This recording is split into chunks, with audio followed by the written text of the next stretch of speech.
আসসালামু আলাইকুম রহমতুল্লাহি ওয়া বারাকাতু। দেশ এবং প্রবাসে যে যেখানে অবস্থান করতেছেন, আশা করি আলহামদুলিল্লাহ আল্লাহ পাকের অশেষ মেহেরবানিতে আপনারা সকলেই ভালো আছেন, ভালো থাকেন, সুখে শান্তিতে অবস্থান করেন, এই কামনা করে আজকে আমার ভিডিও আমি আরম্ভ করতেছি। আজকে আমি যে গাছটি নিয়ে আপনাদের সামনে আলোচনা করব, এটি জমিতে যখন আপনারা ফসল করেন, ফসল করে যখন নিয়ে যান, ওই টাইমে এটি হয়ে থাকে, বা পানি বর্ষার সিজনের কিছু আগে এই গাছগুলো হয়ে থাকে, যাকে আমরা বলি যে চাল লবণ। এই যে দেখেন, আমাদের দেশে চাল লবণ বলে ডাকে, আপনাদের দেশে কি বলে ডাকে কমেন্টে ইনশাল্লাহ আমাকে জানান, শুনে ইনশাল্লাহ খুশি হব।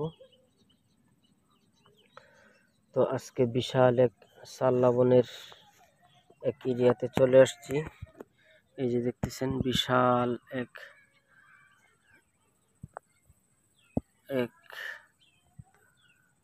জমি। দেখেন, আমাদের এলাকা সোনার বাংলা, সবুজ শ্যামল, এই যে বাংলাদেশ। দেখেন কত সুন্দর দৃশ্য। তো আজকে আমি মূলত যে গাছগুলো নিয়ে আমি কাজ করতেছি, মূলত এখানে অনেকেই আছে, এই গাছগুলি সম্পর্কে না জানলে নাই হবে। তো দেখতে থাকুন, ইনশাল্লাহ দেখতে দেখতে ভালো লাগা ভালোবাসা হয়ে যাবে। আর আমার চ্যানেলে যদি নতুন হয়ে থাকেন, চ্যানেলটি সাবস্ক্রাইব করে পাশে থাকার অনুরোধ জানাইলাম। আর যারা চ্যানেলটিকে সাবস্ক্রাইব অলরেডি করে ফেলছেন, তাদেরকে আন্তরিক ধন্যবাদ। আমার সাথেই থাকুন।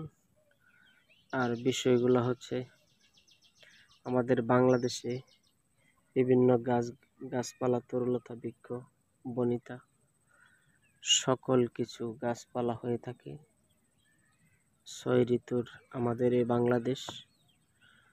তো বিভিন্ন গাছ হয়ে থাকে। এখনো আমি যেখানে বসে আছি, এখানে ওষুধ একই জায়গার মধ্যে অনেকগুলো ঔষধি গাছ, ঠিক আছে। এই যে দেখেন, এটা একটা ঔষধি গাছ, তারপরে এটি একটা ঔষধি গাছ, আর কি দেখাবো, এটা একটা ঔষধি গাছ।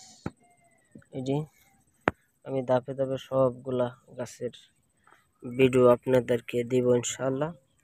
আর আজকে যে কথা, এটি হলো চাল লবণ, কেউ বলে আংডাবনও বলে, আমাদের এলাকায় চাল লবণও বলে। তো এটি যদি আপনি শনিবার অথবা মঙ্গলবারে, আমি নিয়মটা বলছি, আপনারা ধৈর্য সহকারে ভিডিও লাস্ট পর্যন্ত দেখবেন। এটি যদি কেউ শনিবার অথবা মঙ্গলবার এভাবে মনে করেন যে টান্দা তুলে, এক হোসে টান্ডা তুলতে হইব, তুললে সেরে এটার যে শিকড় আছে, এর শিকড় যদি আপনার তাবিজও ভরে মোম দিয়ে আটকে তারপরে কোমরও রাখে, তাইলে সে, অনেকে আছে রাত্রে বই পায়, একা চলাফেরা করতে পারে না, তার বই ইনশাল্লাহ কেটে যাবে, সে বই পাবে না।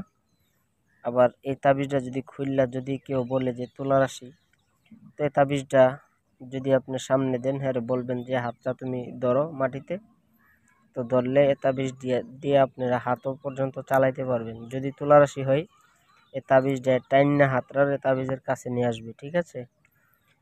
তো আর কথা আর আমি লম্বা করছি না, এখন এ বলে আমি শেষ করলাম। এটা হচ্ছে চাল লবণ, ঠিক আছে। এই চাল লবণটা মূলত গাছ হইলো এটা, ঠিক আছে। এভাবে উড়গাইবেন, ঠিক আছে। এই যে এভাবে উড়গাইলেন না, এই যে এটা ভালো করে পরিষ্কার করে এই জ্বরগুলি আছে না, জ্বরগুলি তাবিজ বইরা আপনারা রাখতে পারেন, এতে করে অনেকটাই উপকারে আসবে ইনশাআল্লাহুল আজিজ। এই যে আমি আসলে ভিডিওটা আর বেশি লম্বা করছি না, এই বলে এখানেই শেষ করলাম। আসসালামু আলাইকুম ওয়া রাহমাতুল্লাহি ওয়া বারাকাতুহু।